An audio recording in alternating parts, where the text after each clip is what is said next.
Man, it's been a long time since I've been on this camera, and I gotta give y'all that good energy, that good content, because this season has been crazy as hell. But I tell y'all, y'all would not believe all the stuff that happened this season. And this season was supposed to be my coming out party.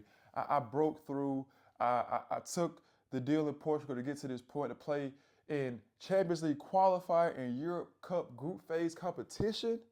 Like, who would have thought the guy that started out in Georgia, second league Georgia, second league Luxembourg, would end up would end up at this position? Come on now, no one thought it, because I didn't think it. I know you didn't think it, and you probably didn't know what to think was gonna happen in my career. You just been following along. That's why I love you guys.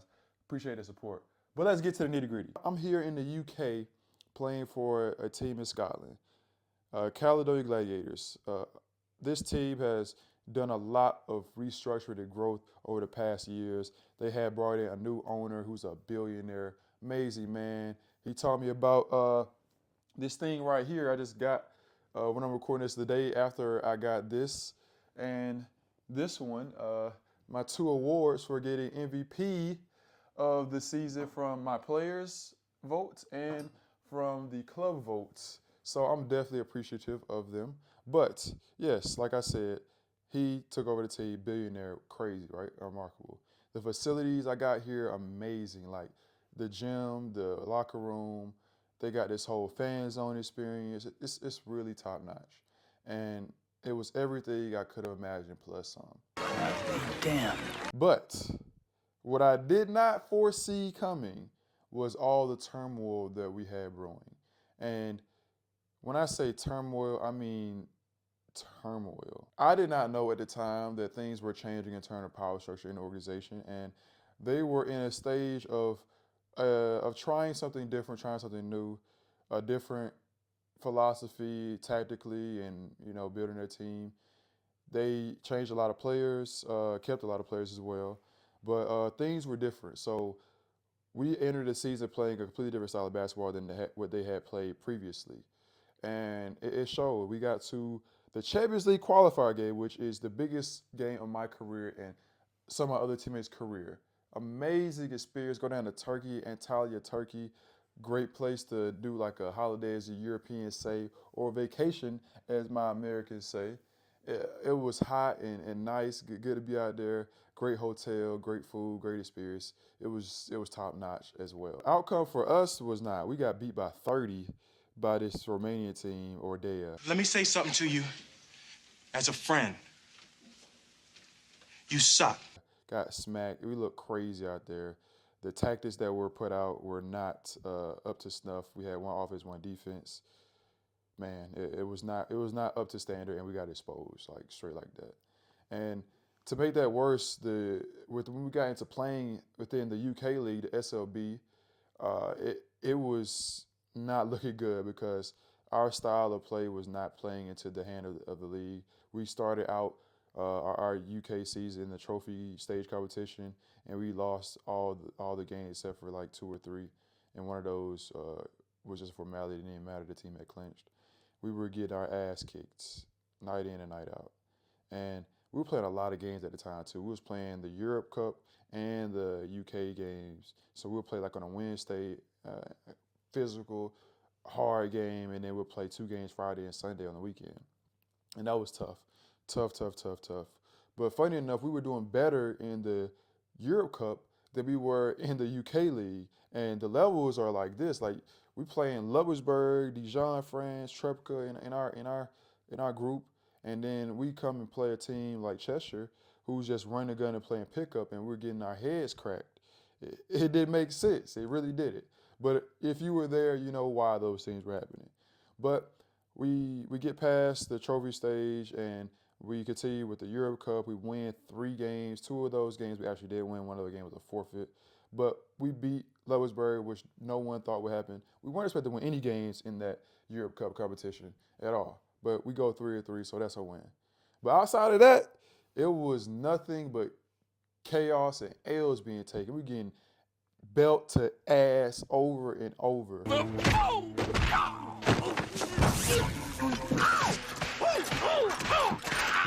They ended up firing the coach, the Scottish guy, Gareth. He was the coach for the previous years, player, coach at one point in time where he was like a true, like, standard for the organization. Someone that got his jersey and picture up and retired and all that stuff. Like, it was unfortunate that he got fired. I mean, honestly, like, I don't know. I don't know why they fired him in the situation, because he was just doing what he was being told from what I know and hear. But they fired him. They fired him, and they allowed the assistant coach to officially be the head coach, even though he basically was the coach. And we played 2 more games with him. We win 1 and lose 1, beat London in that last game he coached, which was a great point in the season. I got MVP for that game. I was elated, I knew changes were coming, but it was good to have that performance. But then we go and get another coach who hadn't coached in 20 years. And I can't go into specifics of all the things that went on, but let's just say it was a disaster. Failure! I can smell the failure! It was a complete disaster. A lot of things, a lot of bad press, and it was not ideal at all. I got fired and rehired all within a week. 4 guys got fired. Another one of those guys got fired and rehired as well within a week. It was a lot of upheaval, and safe to say that regime, that stage, didn't last too long. We end up getting clean house basically of everyone involved in that, in terms of that was brought in, and like the coach left, players left. Time to take out the trash! And they moved along and got another coach, a guy that was a captain and player for the club for a long time, Johnny Bunyan, and he righted the ship the best he could. He won more games than the other coaches combined. We found some normalcy. It wasn't anything crazy going on off the court. We was just playing regular, proper basketball, trying to do the best we could, because we were last place at this point. I mean, we was going to try to make the playoffs. We knew we were still, in striking distance to try to make it. And we had a good run. We won games. We ended up winning 3 in a row at one point. But we just couldn't. We didn't have enough time. We ran out of time on the clock. And we couldn't get back into the playoffs. But, that's how it be sometimes. It's my first time ever being in a situation where there was a goal set out by the team and we didn't reach that goal. We had goals set out to be one of the top teams in the league. Playoffs was obviously like that was supposed to be a formality. Like that was supposed to happen. None of that happened. And then when the new coaches came in and we were trying to change things, none of that really happened. But Johnny, when he came in, we had the playoffs. We had the goal of making the playoffs, and we were almost there, and we just couldn't really turn the corner all the way. We didn't have enough time, like I said. But he definitely did a great job, and he has a bright future in coaching ahead of him. But wait! There's more!